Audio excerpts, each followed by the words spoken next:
नमस्कार स्वामी भक्तांनो, स्वागत आहे तुमचं पुन्हा एका नवीन व्हिडिओमध्ये। जय जय श्री स्वामी समर्थ। स्वामी भक्तांनो, आज हा व्हिडिओ ज्या महिला पाहत असतील त्यांना खूप फायदा होणार आहे, कारण त्यांच्या पतीची जर चिडचिड होत असेल, परंतु एक गोष्ट मात्र तुम्ही लक्षात ठेवा, केवळ वाचून भागणार नाही तर वाचताना त्याचा अर्थ देखील तुम्ही समजून घ्यायला हवा आणि तो स्वतःमध्ये उतरवायला हवा। नक्कीच या गोष्टीचा तुम्हाला फायदा होईल। कामामध्ये जर अपयश येत असेल, आज या व्हिडिओमध्ये जी कामे सांगितली आहेत ती करावी। त्याचबरोबर त्यांच्या घराची जर प्रगती होत नसेल, त्याला वारंवार अडचणी येत असतील, तर अशा ज्या समस्या जर तुमच्याकडे असतील तर त्यावर हा एक प्रभावी उपाय आहे। ही स्वामी सेवा न चुकता दररोज विवाहित महिलांनी जर केली तर त्यांच्या घरामध्ये सुख समाधान समृद्धी नक्की येते आणि पतीची चिडचिड देखील कमी होईल।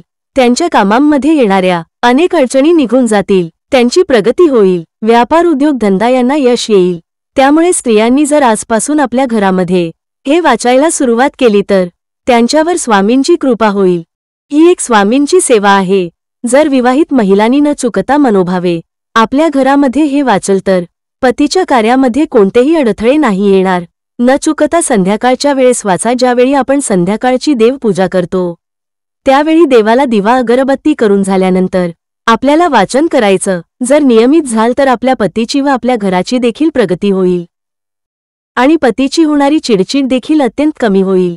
पतीला देखील शांत आणि समाधानी वाटेल, त्यामुळे तो नेहमी प्रसन्न राहील आणि घरामध्ये वातावरण चांगलं झाल्यामुळे घर आनंदाने भरून जाईल। सायंकाळी 6:30 ते 7 वाजताच्या दरम्यान आपल्याला स्वामींचा अक्कलकोट स्वामी स्तोत्र वाचा।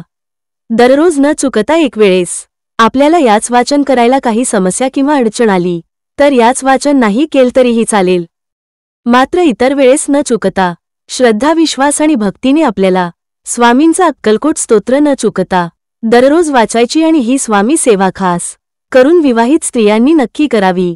ज्या महिलांना घरामध्ये प्रगती होत नाही किंवा सतत अपयश येत, त्यांच्या आयुष्यामध्ये त्यांची स्वतःची प्रगती होत नाही, घराची होत नाही, पतीची होत नाही, अशा विवाहित स्त्रिया हा उपाय नक्की करावा।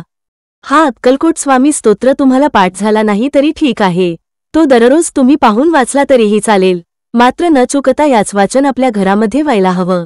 जर याच वाचन आपल्या घरामध्ये नियमित झालं तर आपल्या पतीची चिडचिड थांबेल, प्रगती होईल, सर्व काही व्यवस्थित होईल। तर स्वामी भक्तांनो, अशा पद्धतीने ही स्वामी सेवा तुम्हाला करायची आहे। तर मग स्वामी भक्तांनो, हा व्हिडिओ तुम्ही आपल्या जवळच्या मित्र मैत्रिणीसोबत शेअर करायला अजिबात विसरू नका। आपण भेटू पुढच्या एका नवीन व्हिडिओमध्ये, तोपर्यंत धन्यवाद।